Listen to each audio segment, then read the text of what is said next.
welcome. Don't forget to like and subscribe. Or, I might show up at your door. I'm just here to share some creepy stories, so sit back and enjoy. Disclaimer: the content presented in the video is purely for entertainment purposes only. The theories and stories discussed in this video are speculative and are not supported by any evidence or proof. Viewer discretion is advised. I smelled the ozone before I heard the humming. The scent hit me as soon as I descended into the maintenance tunnel beneath Junction Box 7 Alpha, sharp and electric like the air after lightning. My flashlight beam caught the first sign something was wrong. A thin layer of metallic dust coating the concrete walls, shimmering with an almost imperceptible vibration. The humming started low, barely audible above the normal electrical drone of the power distribution center. I'd been working these tunnels for 8 years, knew every sound the grid made. This wasn't normal. I pressed my palm against the wall. The vibration traveled up my arm, rhythmic and wrong. My dosimeter remained silent, but the hair on my forearms stood on end despite the humid underground air. Junction Box 7 Alpha, visual inspection in progress. I spoke into my radio. The response crackled with unusual static. Copy that, Elric. How's it looking down there? Still checking. I didn't mention the ozone smell or the humming. Not yet. Could be equipment warming up, could be nothing. But as I rounded the corner toward the main junction box housing, the metallic taste hit my tongue like I'd bitten copper wire. The junction box itself stood 7 feet tall, a gray metal cabinet housing the switching gear that distributed power to 40,000 homes in the northern sector. It should have been silent except for the occasional relay click.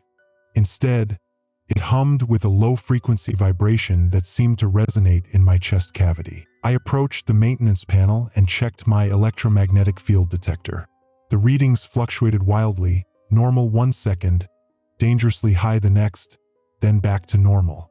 Yet every official monitor showed green lights. No surge activity, no overload warnings, nothing. I pulled out my tablet to document the anomaly. The screen flickered as I typed, numbers cascading across the display in a pattern that sent ice through my veins. I recognized this sequence from theoretical calculations I'd run during the grid's original design phase. Mathematical models I'd created to test impossible failure scenarios. The pattern displayed electromagnetic buildup that should have triggered every safety system we'd installed. But according to all monitoring equipment, there was no surge detected. I photographed the readings with my phone. The images came out distorted, streaked with interference lines that formed geometric patterns. As I worked, the junction box's humming deepened. I could see the mounting bolts actually vibrating in their housing, working themselves loose with each electromagnetic pulse. That's when I noticed something that shouldn't have been there. A maintenance access panel on the junction box's base was slightly ajar. Fresh scratches around the lock mechanism. Someone had been here recently, someone with the right tools and knowledge to access the internal switching gear. I crouched down and examined the panel more closely. Inside, I could see that several manual bypass switches had been repositioned. These weren't switches that should ever be touched during normal operation. They were emergency overrides that could force the junction box to operate outside normal parameters. The switches had been moved to positions that would create exactly the electromagnetic signature I was measuring. Someone had manually configured this junction box to generate a cascade failure, the same theoretical failure mode I'd modeled during the system's design phase. I'd written detailed notes about cascade scenarios during the final engineering review. Mathematical proofs showing how manipulating load distribution across specific junction boxes could trigger a chain reaction through the entire grid. The safety committee had deemed the scenarios too complex and unlikely to warrant additional safeguards. Now someone was using my own theoretical framework against the system I'd helped build. The radio crackled. Elric, we're getting reports of flickering streetlights in the 7 Alpha coverage area. You finding anything down there? I looked up at the junction box housing. The vibration had intensified to where I could see the entire cabinet shifting against its mounting brackets. Thin streams of acrid smoke rose from ventilation gaps, not from overheating, but from electromagnetic stress breaking down the internal insulation. "I need you to contact Freya in emergency response," I said into my radio, struggling to keep my voice steady. "And get Gideon down here from grid operations. We have a serious situation." Serious situation? What kind of serious situation? I took another electromagnetic reading, watching the numbers spike beyond what the equipment should have been capable of generating. The pattern was unmistakable. This was deliberate manipulation using technical knowledge that only a handful of people possessed. "The kind that starts with 40,000 homes losing power," I said, backing away as the junction box emitted a sharp electrical crack. Sparks cascaded from a cooling vent, and I felt static electricity surge through my body. "And if I'm right about what someone's done here, it won't stop at 40,000. The junction box gave another electrical discharge, brighter this time. I could smell burning plastic mixing with the ozone, and my electromagnetic detector was screaming warnings about field strength levels that should have been impossible. This wasn't random equipment failure. Someone had accessed the internal systems and configured them to initiate a cascade that could spread through our entire distribution network. And they'd used my own theoretical calculations to do it. The emergency response team arrived within 12 minutes, but the cascade had already begun. I met them at the surface entrance to the distribution center, watching 3 more sets of streetlights flicker in synchronized patterns across the northern sector.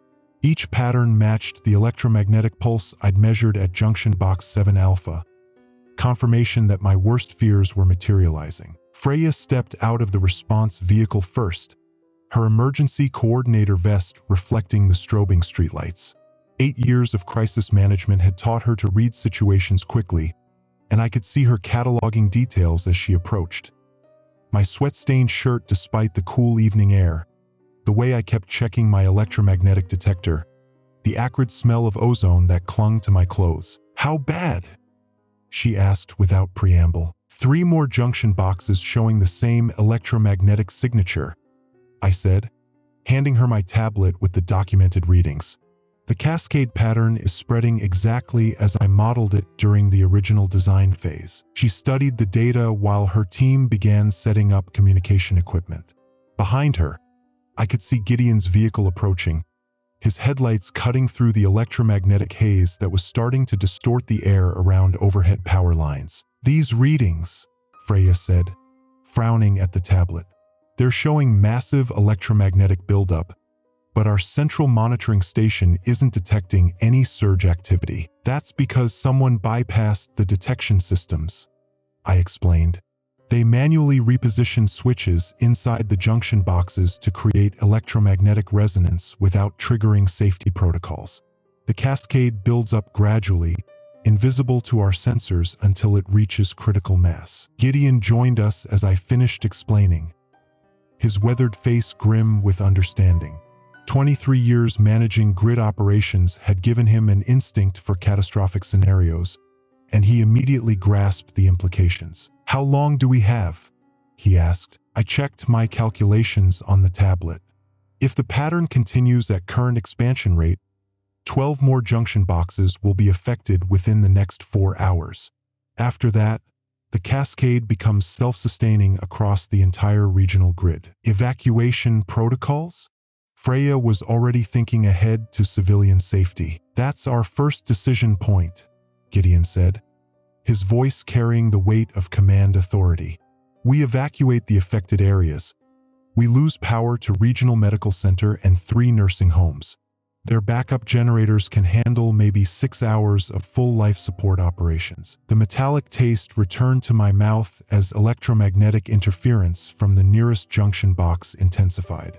The cascade was accelerating, and fatigue from the underground investigation was starting to affect my concentration. "There's something else," I said. "Someone with inside knowledge did this deliberately. The bypass switches were positioned with surgical precision.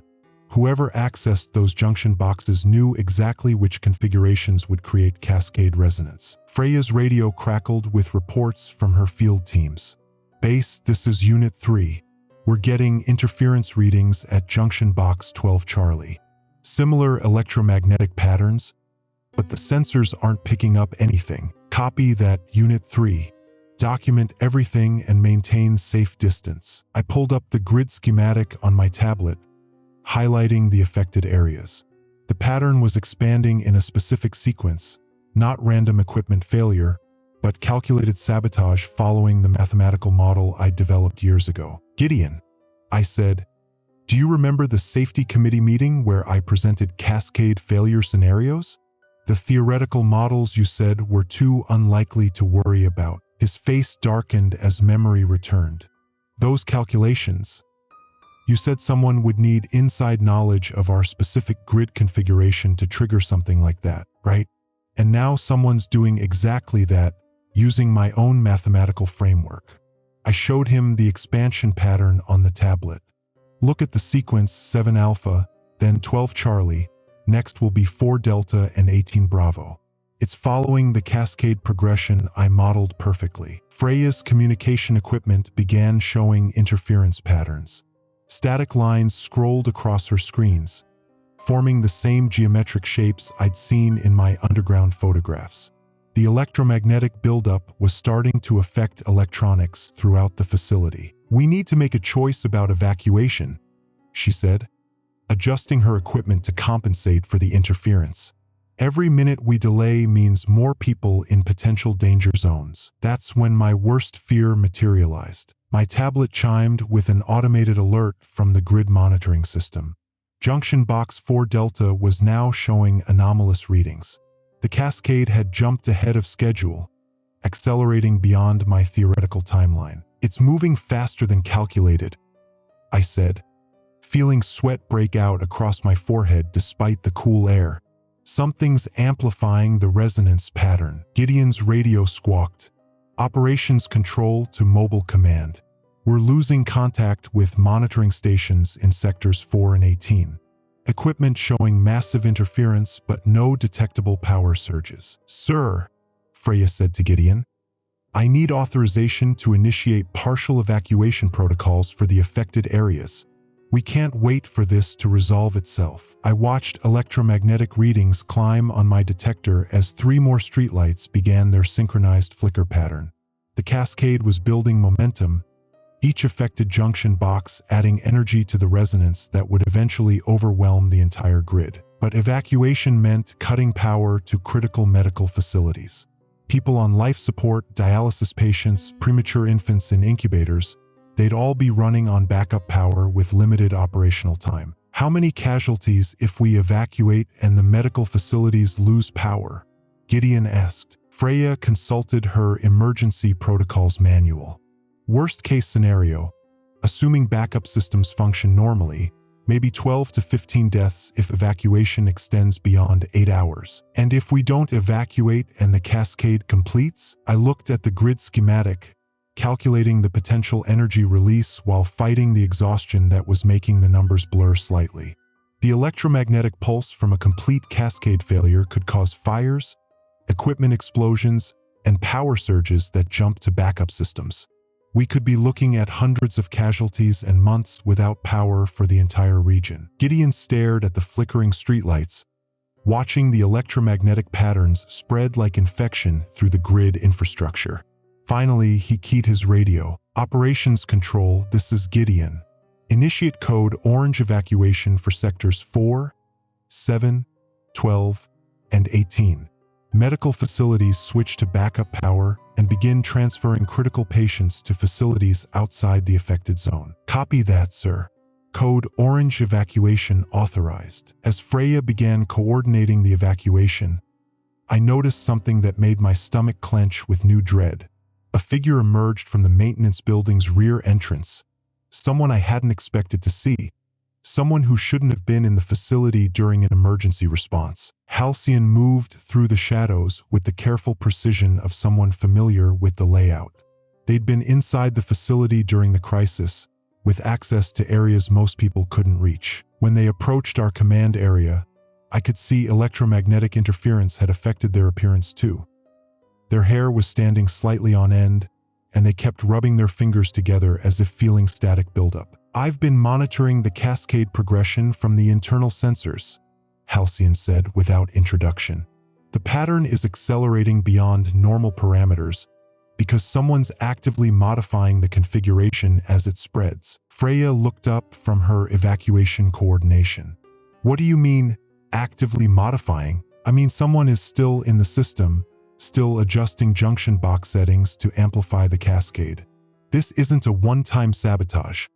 It's ongoing manipulation designed to overwhelm our response." I felt my throat tighten as the implications sank in, the stress of the situation beginning to take its physical toll. "You're saying whoever started this is still actively working to make it worse?" Halcyon nodded grimly. "And they have real-time access to our monitoring systems. They know exactly how we're responding and they're adapting their sabotage accordingly." The electromagnetic interference suddenly spiked around us.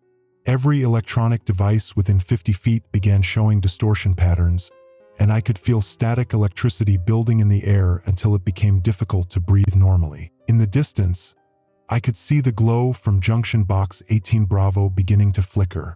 The cascade was accelerating, and now we knew someone was actively helping it spread. The evacuation had begun, medical facilities were running on backup power, and somewhere in our own system, a saboteur was using my theoretical framework to destroy everything we'd built. I looked at Gideon's exhausted face and Freya's worried expression as she coordinated civilian safety, feeling my own energy reserves depleting as the crisis stretched on. The electromagnetic readings on my detector were climbing toward levels I'd only seen in computer simulations. We had maybe 4 hours before the cascade became unstoppable. And now we knew someone was working against us every step of the way. Halcyon's words hit me like a physical blow. Ongoing manipulation. Someone wasn't just sabotaging the grid. They were actively orchestrating its destruction in real time, using my own mathematical framework against us. "Show me what you've been monitoring," I said, trying to keep my voice steady despite the metallic taste intensifying in my mouth. Halcyon pulled out a modified tablet, its screen flickering from electromagnetic interference, but still displaying internal sensor data I'd never seen before. "I've been tracking unauthorized access logs for the past 6 months. Look at this pattern." The data showed maintenance entries at junction boxes throughout the grid, always during shift changes when minimal staff would notice. Each entry corresponded to locations where theoretical cascade points existed in my original safety assessment. The assessment Gideon's committee had dismissed as overly cautious. "These access times," I said, studying the timestamps. "They're all outside normal maintenance windows." "Exactly. And look who authorized the maintenance tickets." Halcyon highlighted a series of approval codes on the screen. My blood went cold. The authorization codes belonged to corporate management, people who'd attended that safety committee meeting 5 years ago where I'd presented the cascade failure scenarios. "Someone in management has been planning this for months," I said, the full scope of the betrayal hitting me. "They used my own research to identify vulnerability points." Freya's radio crackled with updates from the evacuation teams. "Base, this is Unit 7. Junction Box 4 Delta is showing physical distortion. The metal housing is actually bending from electromagnetic pressure." I looked at my readings and felt sweat break out across my forehead. The electromagnetic buildup was exceeding even my worst-case theoretical projections. "Gideon," I said, "we need to talk about what happened in that safety committee meeting, about why my cascade scenarios were really rejected." His weathered face tightened with something that looked like guilt. "This isn't the time for—" "This is exactly the time," I interrupted. "Someone used my research to plan this sabotage. They knew exactly which junction boxes to target because I gave them a blueprint 5 years ago." Halcyon nodded grimly. "I tried to warn people about suspicious maintenance activities 3 months ago. Wrote reports, sent emails to safety coordinators. Everything got buried in bureaucratic channels." "What kind of suspicious activities?" Freya asked, looking up from her evacuation coordination. "Maintenance crews working alone at night, using authorization codes that bypassed normal safety protocols. tools and equipment going missing from secure storage. Junction box access panels showing signs of modification. Halcyon's voice carried frustration from months of ignored warnings. I felt the familiar static electricity building in the air around us, strong enough now that I could see sparks jumping between metal surfaces on Freya's communication equipment. "There's more," Halcyon continued. "I've been monitoring internal communications. There are encrypted messages being sent between management offices and external contacts. Messages that correlate with cascade progression timestamps. My electromagnetic detector started showing readings that should have been impossible. The cascade was building energy faster than the mathematical models predicted, as if someone was actively amplifying the resonance patterns. Who has access to the central control systems?" I asked Gideon. "Who could modify junction box configurations remotely?" "Only senior management and authorized technical staff with clearance codes," he replied. "People who would have attended that safety meeting where you presented your research." That's when the horrible truth crystallized. Someone in corporate management wasn't just covering up the vulnerability, they were exploiting it. The cascade failure I'd identified as a theoretical risk had been turned into a deliberate weapon. "Gideon," I said, "I need you to be completely honest with me. Why was my safety assessment really rejected? It wasn't just about budget constraints, was it?" He looked at the electromagnetic interference distorting the air around us, at the evacuation vehicles moving through flickering streetlights, at the growing crisis that validated every warning I'd made 5 years ago. "The cascade scenarios you identified," he said finally, "they weren't just theoretical vulnerabilities. Someone realized they could be weaponized. Corporate received pressure to suppress your findings because they revealed how to destroy regional infrastructure with surgical precision. The betrayal cut deeper than I'd expected. My research, designed to prevent catastrophic failure, had been buried specifically because it could cause catastrophic failure. So they kept the vulnerability in place," I said, understanding dawning. "They suppressed the fix recommendations and left the grid exactly as I'd identified it in my failure scenarios. And now someone's using that vulnerability against us," Halcyon added. "Using your mathematical framework to orchestrate the perfect cascade failure." My tablet chimed with another automated alert. Junction Box 18 Bravo had just activated, exactly as my theoretical model predicted. The saboteur was following my research like a technical manual. Freya's evacuation teams reported that electromagnetic interference was affecting their communication equipment. Emergency vehicles were having trouble with GPS navigation as the cascade created expanding zones of electronic disruption. "How much of the original safety assessment documentation still exists?" I asked. "Corporate ordered all copies sealed after the committee rejection," Gideon said. "Classified as proprietary technical information, restricted access only. But someone with restricted access has been using it to plan this sabotage," I said. The implications were staggering. Someone in management has been systematically creating the conditions for cascade failure. Halcyon's modified tablet suddenly displayed a new data stream, real-time monitoring of someone actively accessing junction box control systems. "There," Halcyon said, pointing at the screen. "Right now, someone is remotely modifying settings at junction box 23 Echo. They're preparing the next stage of cascade progression." I watched the electromagnetic readings spike as the saboteur adjusted resonance parameters in real time. They weren't just following my theoretical framework, they were improving on it, using live data to optimize the cascade for maximum destructive potential. "We have to stop the remote access," I said. "Cut their connection to the control systems." "Can't," Gideon replied. "The access is coming from authorized management terminals with override codes. Corporate protocols don't allow field personnel to block management access during emergency operations." The corporate sabotage had been planned with bureaucratic precision. They'd created a system where they could destroy the infrastructure while preventing anyone from stopping them through official channels. My detector started screaming as electromagnetic levels approached the threshold where electronic equipment would begin failing catastrophically. Around us, Streetlights were flickering in complex patterns that spelled out mathematical sequences. My own cascade progression formulas made visible in the dying infrastructure. "We're out of time for official channels," I said, watching Junction Box 23 Echo begin its electromagnetic buildup sequence. In 40 minutes, the cascade reaches the point where it becomes self-sustaining. After that, even if we stop the saboteur, the grid will continue failing on its own. Freya coordinated with evacuation teams as electromagnetic interference made radio communication increasingly difficult. Medical facilities were running on backup power, buying us precious time, but their generators had limited fuel supplies. "I know who's doing this," I said, the final piece of the puzzle falling into place. Someone who attended that safety meeting, someone with management access codes, someone who understood both the technical vulnerabilities and the bureaucratic systems well enough to plan this perfectly. Halcyon looked up from their monitoring tablet. "The encrypted communications I've been tracking, they're coming from inside the corporate building. The saboteur isn't some external threat.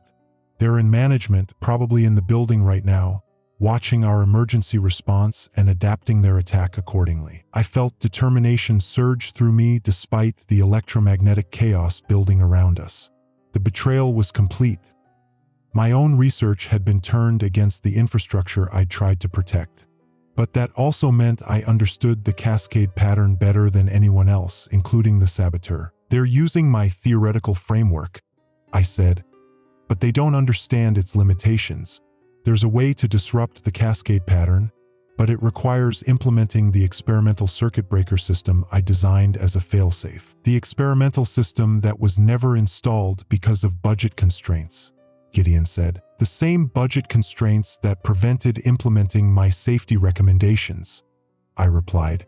"Everything comes back to that decision 5 years ago. The electromagnetic interference reached levels where our communication equipment began failing. In the distance, I could see the glow from multiple junction boxes creating an eerie aurora effect as cascade energy built toward critical mass. We had 37 minutes before the cascade became unstoppable. Somewhere in the corporate building, a management insider was orchestrating our destruction using research I'd created to prevent exactly this scenario. But now I understood the pattern completely. The saboteur's greatest weapon, my mathematical framework, was also their greatest vulnerability.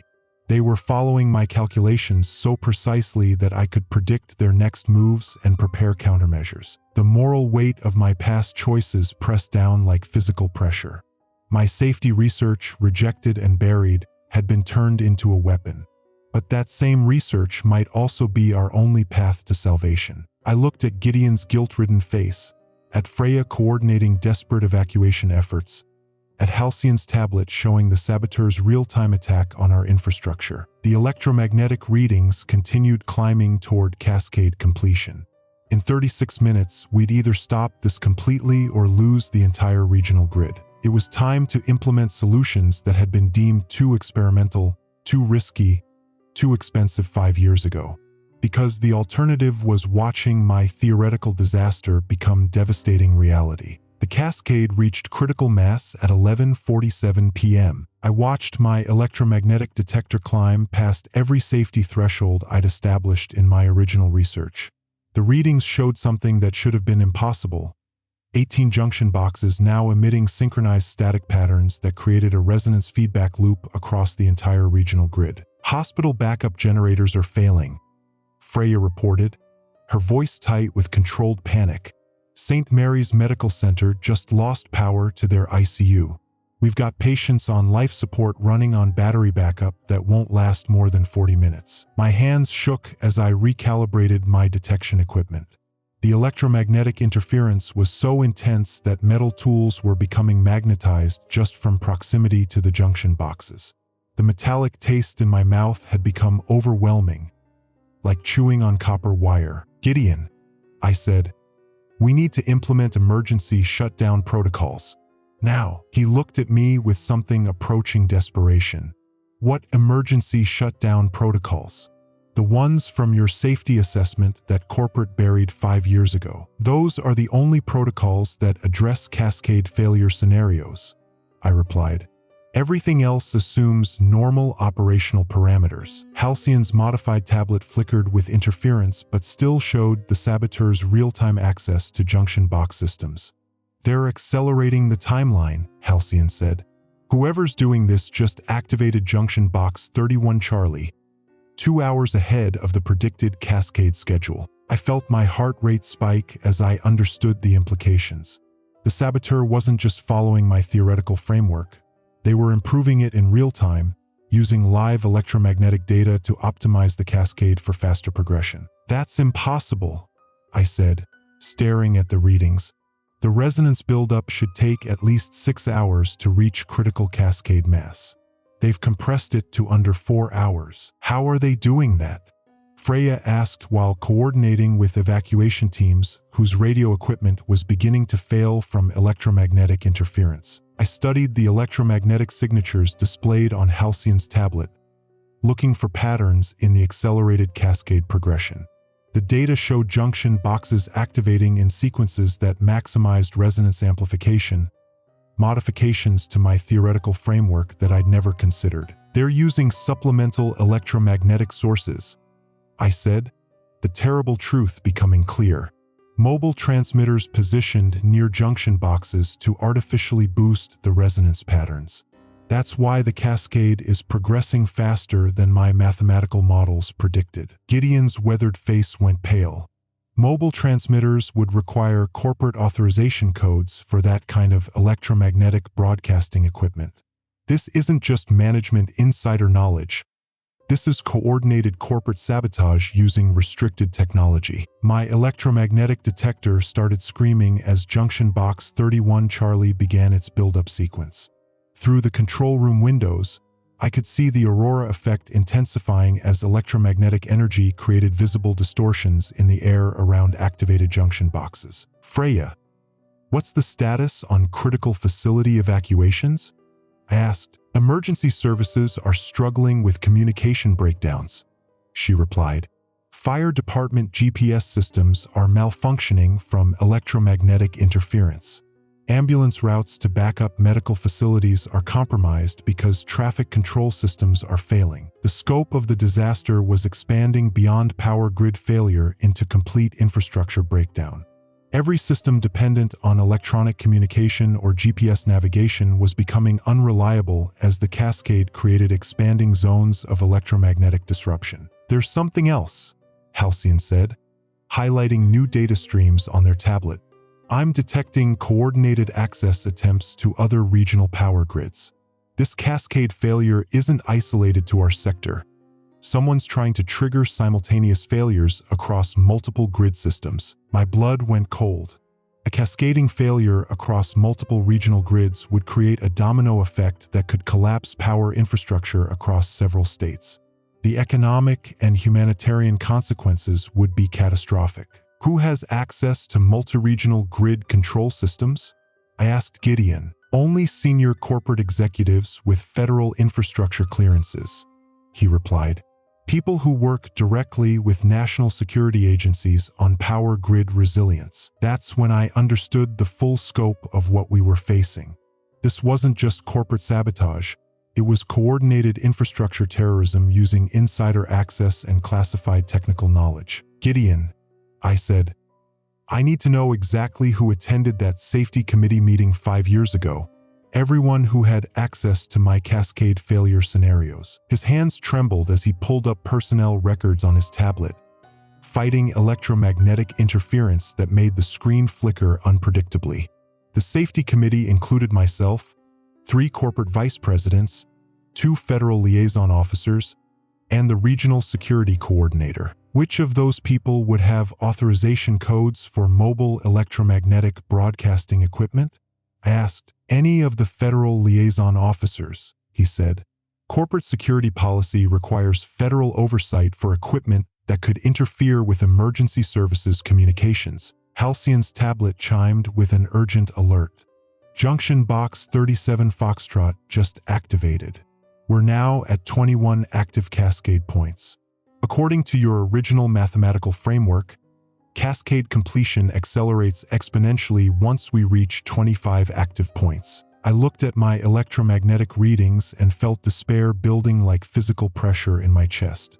The cascade was progressing exactly as my theoretical models predicted, but compressed into a time frame that made effective response nearly impossible. How long until we reach 25 active points at current progression rates?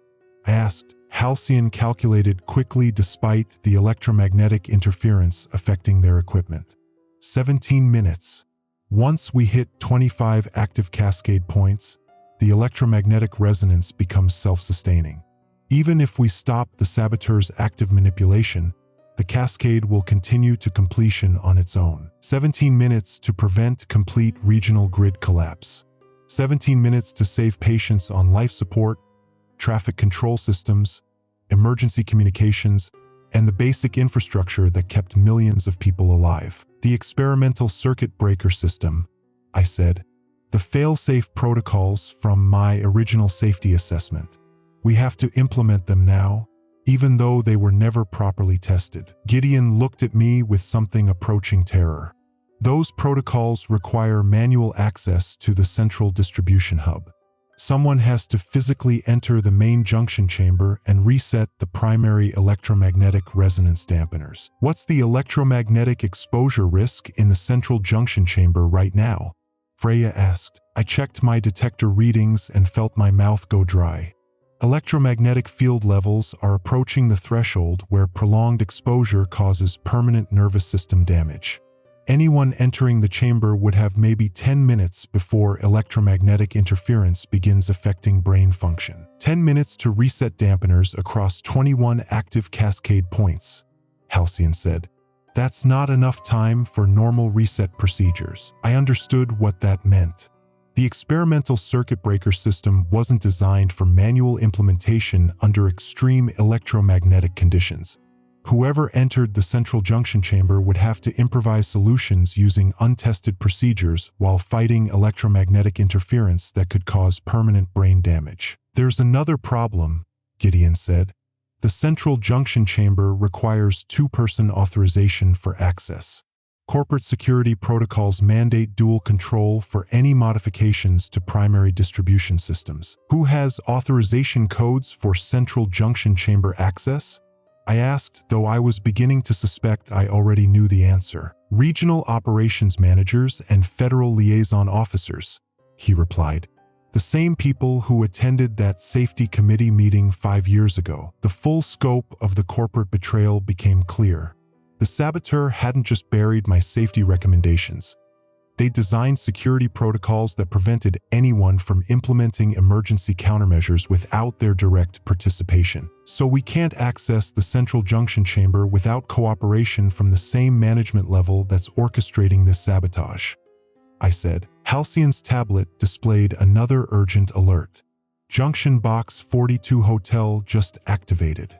We're at 22 active cascade points.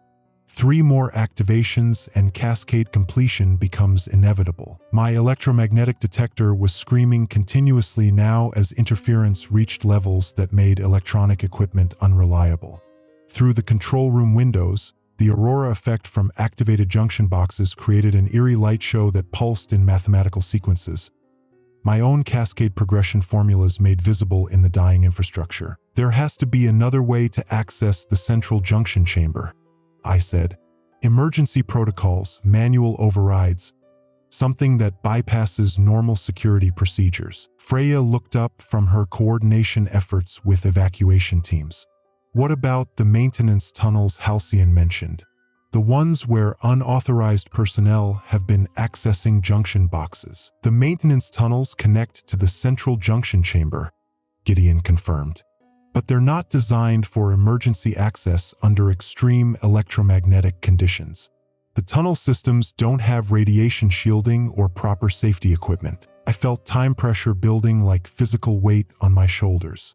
15 minutes until cascade completion. 15 minutes to implement experimental solutions using untested procedures while fighting electromagnetic radiation that could cause permanent brain damage. The maintenance tunnels are our only option, I said. Even if they're not properly shielded, they provide direct access to the central junction chamber without requiring corporate authorization codes. Those tunnels are where I've been detecting unauthorized access for months, Halcyon said. If we enter through the maintenance system, we might encounter whoever's been orchestrating this sabotage. My detector chimed with another electromagnetic spike as Junction Box 48 India activated ahead of schedule. 23 active cascade points. 2 more activations and we'd lose the ability to stop cascade completion entirely. We're out of time for safe options, I said. Either we enter the central junction chamber through maintenance tunnels and implement experimental circuit breaker protocols, or we watch cascade completion destroy the entire regional power grid. Freya's radio crackled with updates from evacuation teams whose communication equipment was failing from electromagnetic interference. Base, this is Unit 12. Electronic equipment throughout the city is experiencing systematic failure. Traffic lights, emergency vehicle communications, hospital monitoring systems, everything dependent on electronic control is becoming unreliable. The electromagnetic cascade was transitioning from power grid failure to complete electronic infrastructure breakdown. Every system that relied on electromagnetic stability was being compromised as the cascade created expanding zones of interference. Gideon, I said, I need your authorization codes for the maintenance tunnel access systems, and I need them now, before electromagnetic interference makes the access terminals completely unreliable. He looked at the electromagnetic readings, at the evacuation reports, at Halcyon's tablet showing cascade progression toward completion.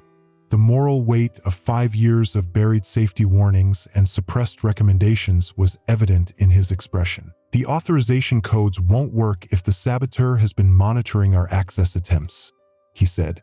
They'll know we're coming and can modify junction box parameters to make the experimental circuit breaker system ineffective. Then we implement the circuit breakers manually, I replied, without relying on automated systems that can be compromised by remote access. Halcyon's tablet displayed the final cascade progression data. Junction Box 53 Juliet just activated. 24 active cascade points. 1 more activation and cascade completion becomes unstoppable. I looked at my electromagnetic detector showing field levels approaching the threshold where electronic equipment fails catastrophically. At Freya coordinating desperate evacuation efforts as communication systems broke down. At Gideon's guilt-ridden face as he confronted the consequences of decisions made 5 years ago. 13 minutes until inevitable cascade completion.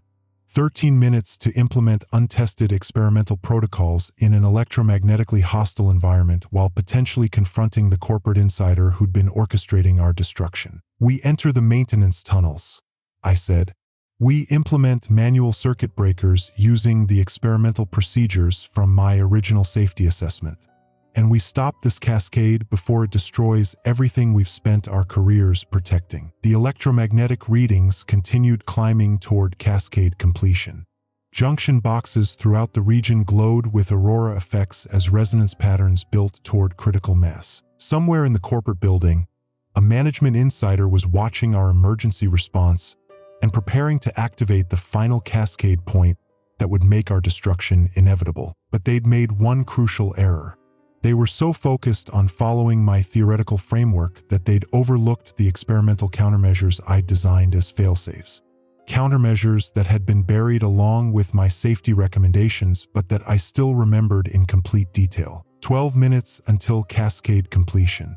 Time to implement solutions that corporate had deemed too experimental, too risky, too expensive. Because the alternative was watching my theoretical disaster become catastrophic reality. The maintenance tunnel entrance felt like descending into an electromagnetic furnace. My detector was screaming as we reached the access portal. 24 active cascade points maintained resonance patterns that turned the underground tunnel system into a focused radiation chamber.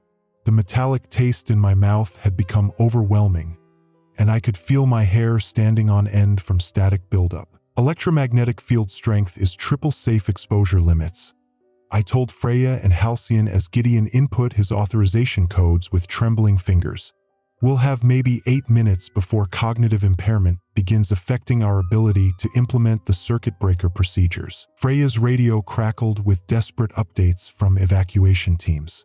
Base, this is Unit 7. We've lost communication with 3 ambulance crews. GPS navigation systems are completely unreliable. Traffic control throughout the metropolitan area is failing. The cascade wasn't just threatening our regional grid anymore. It was systematically destroying every electronic system within electromagnetic interference range. Millions of people were losing access to emergency services, medical equipment, transportation coordination. Junction Box 59 Lima just activated. Halcyon reported, tablet screen flickering from interference. 25 cascade points. According to your mathematical framework, we've reached the threshold where cascade completion becomes inevitable even if we stop active sabotage. My blood went cold. The cascade had reached critical mass while we'd been preparing for tunnel access. My theoretical disaster scenarios showed that once 25 junction boxes achieved synchronized resonance, the electromagnetic feedback loop became self-sustaining. No, I said, recalculating interference patterns in my head. 25 points means inevitable completion under normal circumstances. But the experimental circuit breakers can still interrupt resonance patterns if we implement them manually at the central junction chamber. Gideon's authorization codes finally activated the tunnel access system. Emergency lighting flickered on, revealing a narrow maintenance corridor that stretched toward the central junction chamber. The tunnel walls were lined with electromagnetic cables that hummed with dangerous energy levels. Those cables are carrying the resonance patterns between junction boxes, I said, pointing at the humming power lines. Direct physical contact would cause instantaneous electromagnetic burns. We'll have to navigate carefully to avoid accidental exposure. As we entered the tunnel, I could hear electromagnetic interference affecting our breathing. The air itself crackled with static energy that made every inhalation feel like swallowing copper wire. 30 meters into the tunnel, Freya's radio died completely. The electromagnetic field strength had reached levels where standard communication equipment failed catastrophically. How much farther to the central junction chamber? Freya asked, her voice echoing strangely in the electromagnetically charged air. 200 meters, I replied, checking my detector readings. But electromagnetic exposure is accelerating.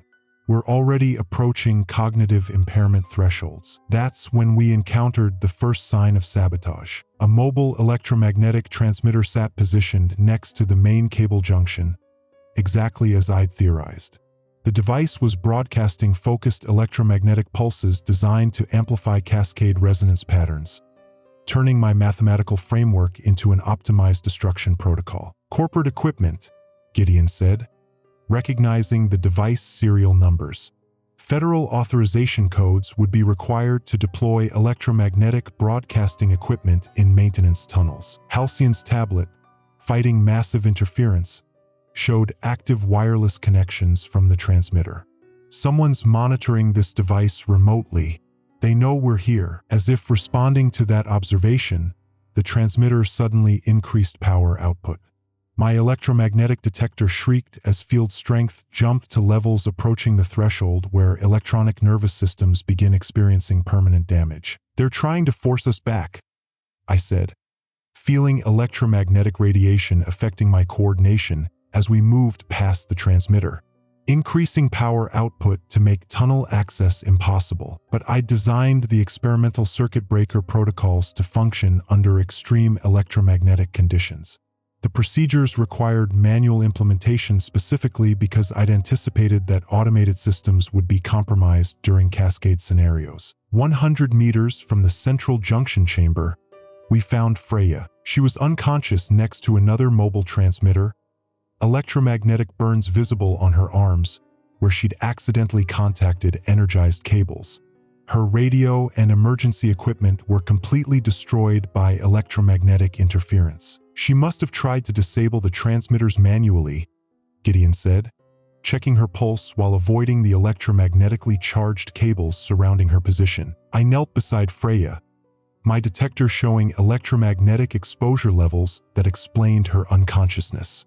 Direct contact with energized cables had caused electromagnetic burns, but the real damage was neurological, Electromagnetic radiation had disrupted her brain function. "Is she alive?" Halcyon asked, tablet barely functional in the extreme electromagnetic environment. "Alive but unconscious from electromagnetic exposure," I replied. "Her nervous system is experiencing interference patterns that affect brain function. She'll need immediate medical attention, but moving her risks additional electromagnetic burns." The moral choice became agonizingly clear. We could carry Freya to safety, abandoning the circuit breaker implementation and accepting cascade completion.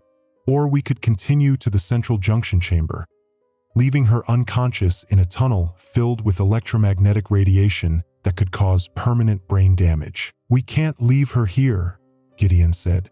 "Prolonged electromagnetic exposure at these levels causes irreversible neurological damage. And we can't stop cascade completion if we don't implement the circuit breakers in the next 4 minutes," I replied, checking my calculations against electromagnetic field progression. My detector was screaming continuously now as we reached electromagnetic exposure levels where electronic equipment failed completely. Through the tunnel walls, I could hear the humming of 25 synchronized junction boxes building toward cascade completion. "There's something else," Halcyon said, tablet screen barely visible through electromagnetic interference.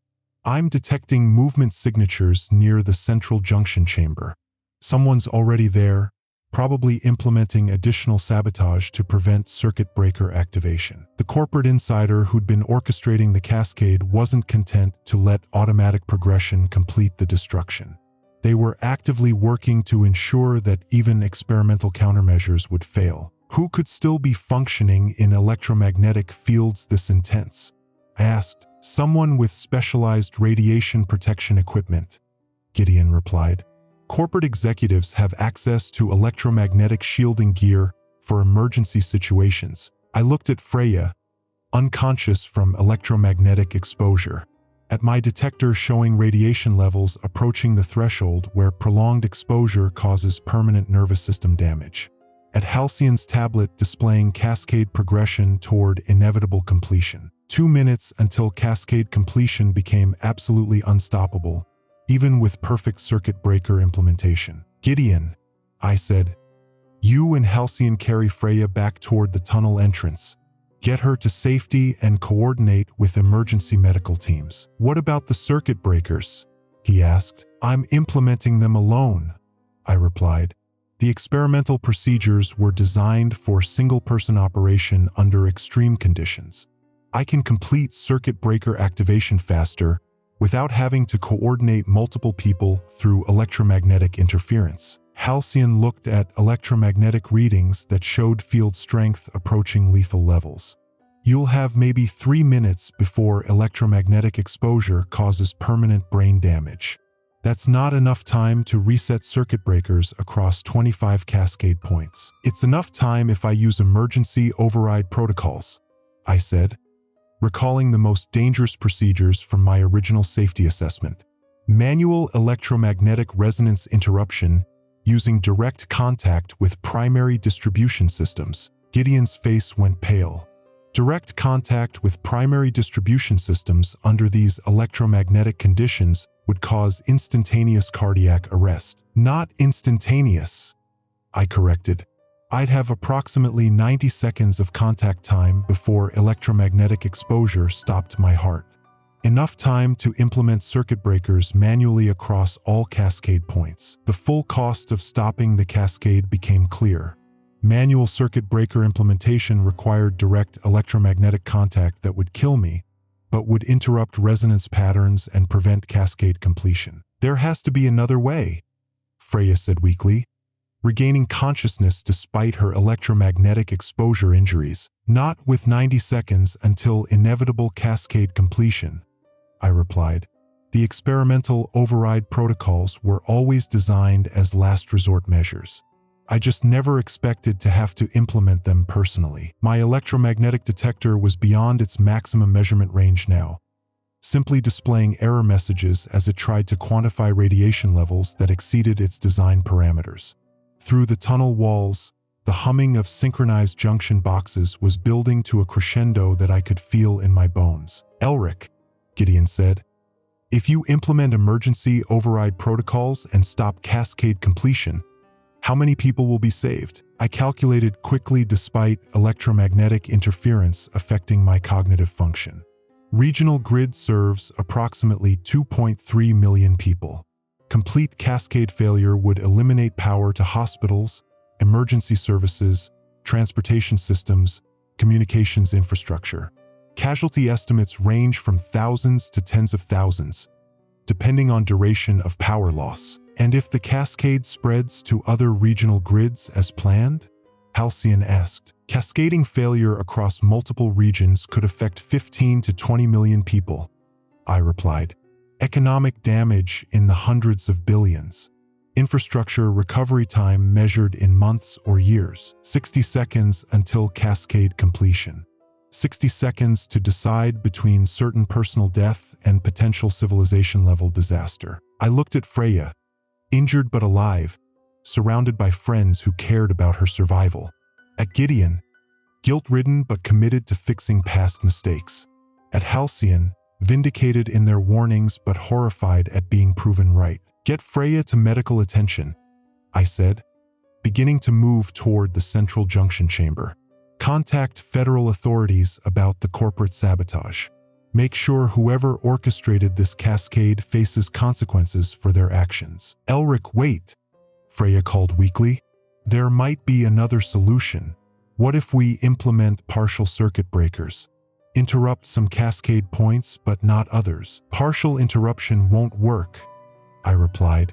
The cascade feedback loop requires complete resonance disruption.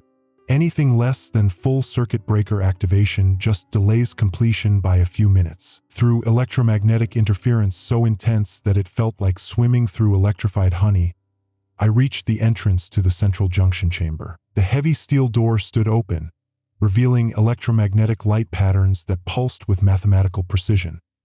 My cascade progression equations made visible as the infrastructure destroyed itself according to my own theoretical framework. And standing in the center of the chamber, wearing military-grade electromagnetic shielding gear, was the corporate insider who'd been orchestrating our destruction for months. I recognized him from the safety committee meeting 5 years ago, one of the federal liaison officers who'd voted to suppress my cascade warnings, claiming they were too theoretical to justify expensive safety modifications. He looked up from a control panel where he'd been implementing additional sabotage protocols designed to prevent circuit breaker activation. Dr. Elric, he said, his voice distorted by electromagnetic interference. I was wondering when you'd finally arrive. 30 seconds until cascade completion. 30 seconds to implement experimental override protocols while confronting the person responsible for turning my theoretical disaster into catastrophic reality. The electromagnetic radiation in the central junction chamber was so intense that I could feel it disrupting my nervous system. Muscle twitches, vision distortion, difficulty maintaining coherent thoughts. But I still remembered the emergency override procedures perfectly. Still understood exactly how to interrupt electromagnetic resonance patterns manually, even if the process would stop my heart. Why? I asked, moving toward the primary distribution controls despite electromagnetic field strength that made every step feel like walking through electrified mud. Because your cascade failure scenarios were too accurate, he replied. We realized that if theoretical disasters could be modeled this precisely, they could also be weaponized. Controlled cascade failures became a classified infrastructure warfare capability. The terrible truth became clear. My safety research hadn't been buried to save corporate money. It had been classified as a national security weapon. The cascade threatening millions of lives was a field test of electromagnetic warfare protocols based on my own mathematical framework. And now the field test has exceeded control parameters, I said, reaching the primary distribution panel where 25 junction boxes displayed synchronized resonance patterns. Acceptable casualties for weapons development, he replied, continuing to implement sabotage protocols that would prevent circuit breaker activation. 15 seconds until cascade completion became absolutely inevitable. I placed my hands on the primary electromagnetic distribution controls, feeling electrical current flow through my body as I prepared to implement emergency override protocols. "Goodbye," I said, thinking of Freya recovering from electromagnetic burns, of Gideon carrying the weight of suppressed safety warnings, of Halcyon vindicated in their desperate attempts to prevent this disaster. And I initiated manual circuit breaker activation across 25 synchronized junction boxes, using direct electromagnetic contact that would interrupt cascade progression at the cost of stopping my heart. The last thing I saw before electromagnetic overload disrupted my nervous system was the cascade resonance patterns dissolving as circuit breakers activated throughout the regional grid. 2.3 million people would wake up tomorrow with functioning power, never knowing how close they'd come to infrastructure collapse. The experimental safety protocols worked perfectly, exactly as I'd designed them 5 years ago. The cost was acceptable. I woke up to the steady beeping of medical equipment and the familiar hum of functioning electrical systems. The hospital room was dimly lit, but every piece of electronic equipment was operating normally: heart monitor, for pump, overhead lights responding to wall switches. My experimental circuit breaker protocols had worked. The cascade failure had been stopped. "You've been unconscious for 36 hours, Freya said from a chair beside my bed. Her arms were wrapped in bandages from the electromagnetic burns, but she was alive and alert. "The doctor said your heart stopped for 4 minutes and 12 seconds from electromagnetic exposure." I tried to sit up, feeling the aftereffects of severe electromagnetic radiation exposure: muscle weakness, coordination problems, persistent metallic taste. "The junction boxes? Silent," she replied. "All 25 cascade points went offline simultaneously when you activated the manual circuit breakers. Regional grid is operating on backup power while repair crews replace damaged equipment." Through the hospital window, I could see functioning streetlights and traffic signals. The metropolitan area was still receiving power despite the infrastructure damage from cascade resonance. Emergency services were operational. Lives had been saved. "What about the corporate insider?" I asked, remembering the federal liaison officer in electromagnetic shielding gear. "Dead," Gideon said, entering the room with Halcyon close behind him. "The electromagnetic overload that stopped your heart also killed him instantly.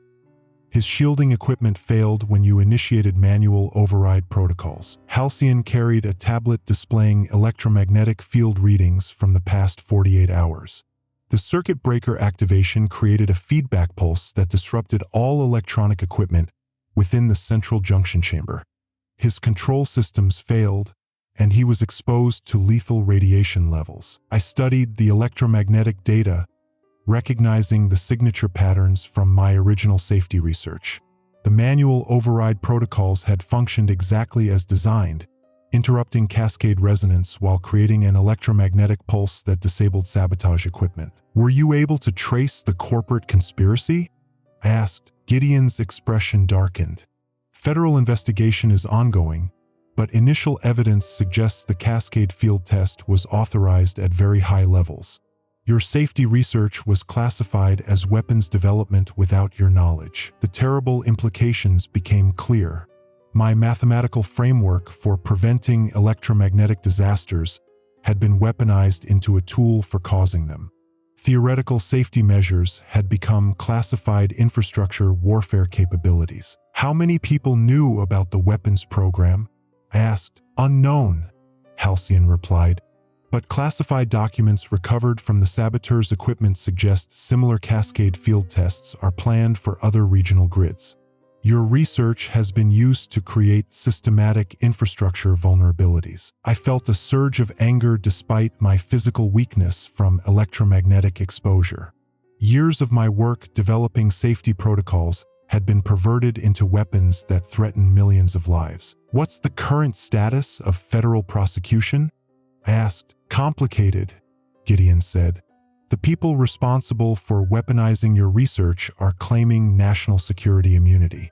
They argue that electromagnetic warfare capabilities are necessary for defense against foreign infrastructure attacks." Freya leaned forward, her expression determined despite her bandaged arms. "But we have evidence of deliberate sabotage that endangered civilian populations. The cascade field test exceeded authorized parameters and nearly caused mass casualties. I looked at my companions. Freya recovering from electromagnetic burns she'd sustained trying to stop sabotage equipment. Gideon carrying guilt from years of suppressed safety warnings. Halcyon vindicated in their desperate attempts to prevent disaster but horrified at being proven right. We'd prevented catastrophic infrastructure collapse, but at enormous personal cost. And the underlying threat remained. Classified weapons programs based on my research could trigger similar cascades across other regional grids. There's something else, Halcyon said. Tablet displaying recent electromagnetic monitoring data. We're detecting unusual readings from junction boxes in 3 other regional grids. Similar static emissions, but at much lower intensity. My blood went cold. The cascade field test hadn't been an isolated incident. It was part of a systematic program to create electromagnetic vulnerabilities across multiple power grids simultaneously. Show me the electromagnetic signatures, I said, forcing myself to focus despite persistent cognitive effects from radiation exposure. Halcyon handed me the tablet, and I immediately recognized the resonance patterns.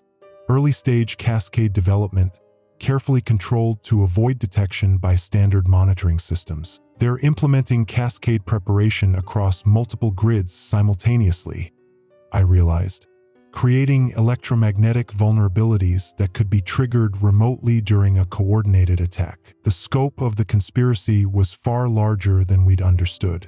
My safety research hadn't just been weaponized for single-grid attacks. It had become the foundation for infrastructure warfare capable of affecting tens of millions of people. What can we do? Freya asked. Federal authorities are claiming national security classification prevents investigation of the weapons program. I studied the electromagnetic data, calculating cascade progression timelines across multiple regional grids. The early-stage preparations showed mathematical precision that could only have come from my original research framework. We document everything, I said. Electromagnetic signatures, cascade progression patterns, evidence of systematic infrastructure sabotage. Create an undeniable record that proves the weapons program exceeds defensive necessity and threatens civilian populations. And then, Gideon asked. We go public, I replied. Release the data to independent researchers who can verify the threat assessment. Force federal authorities to choose between acknowledging the conspiracy or allowing infrastructure warfare to continue unchecked. Halcyon looked concerned. Releasing classified research data would violate federal security laws. We could face prosecution for exposing weapons programs. The weapons programs are using my research without my consent, I said. I have intellectual property rights to safety protocols that were developed for civilian protection, not military attack capabilities. Through the hospital window, I could see repair crews working to replace junction boxes damaged during cascade progression. The metropolitan area had returned to normal operations, but millions of people remained vulnerable to coordinated electromagnetic attacks based on my own theoretical framework. There's one more problem, Freya said quietly.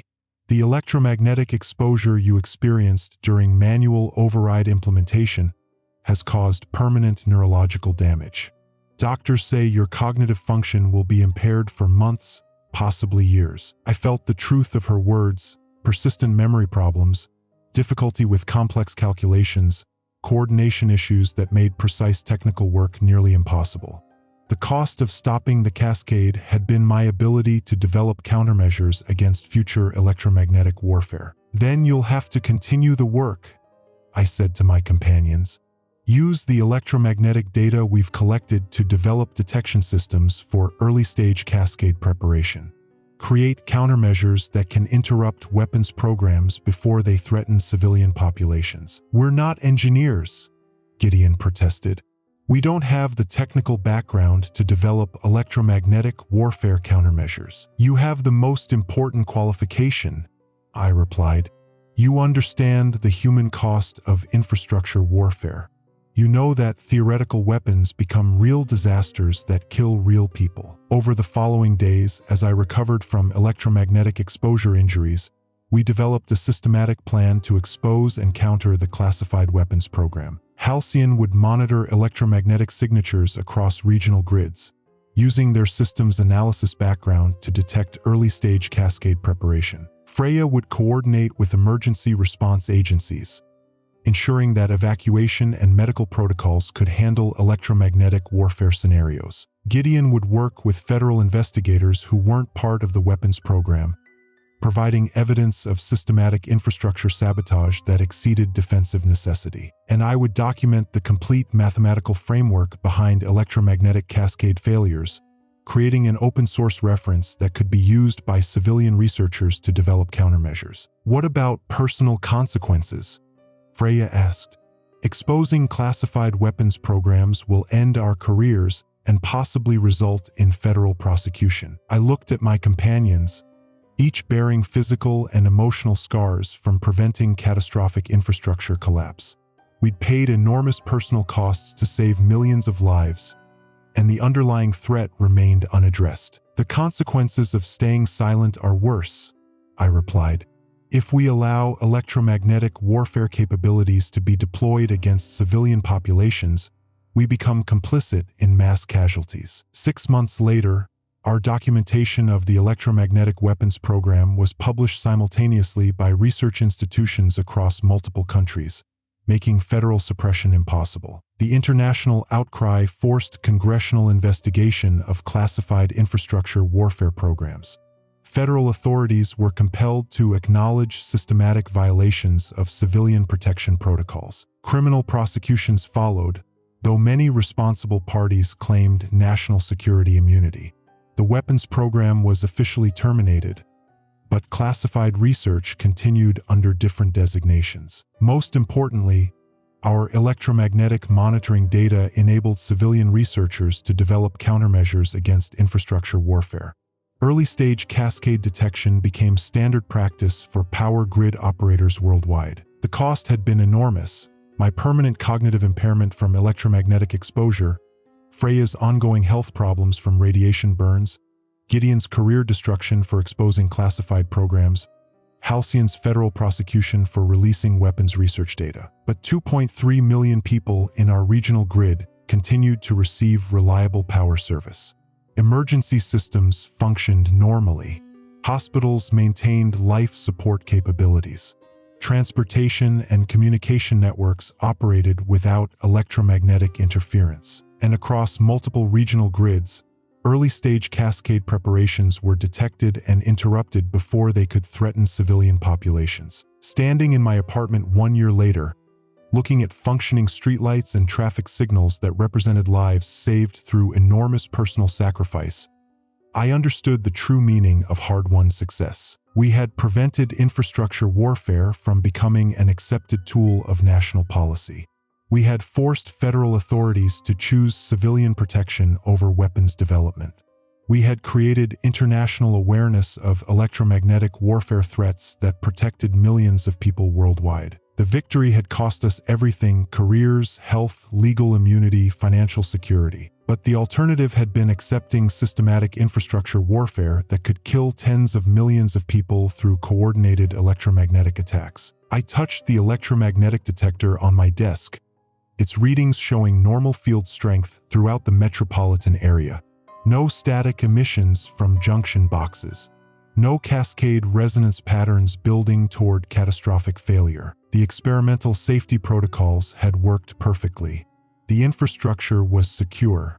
The weapons program had been exposed and terminated. The price had been acceptable. Through my window, I could see children playing under functioning streetlights, their parents confident that emergency services would respond reliably, that hospitals would maintain power for life support systems, that communication networks would function during crisis situations. They would never know how close they had come to systematic infrastructure collapse, or what it had cost to prevent electromagnetic warfare from becoming an accepted reality. But we knew, and we had chosen to pay that price willingly, understanding that some victories require sacrifice of everything except the principle that civilian populations deserve protection from weapons disguised as defensive research. The cascade had been stopped.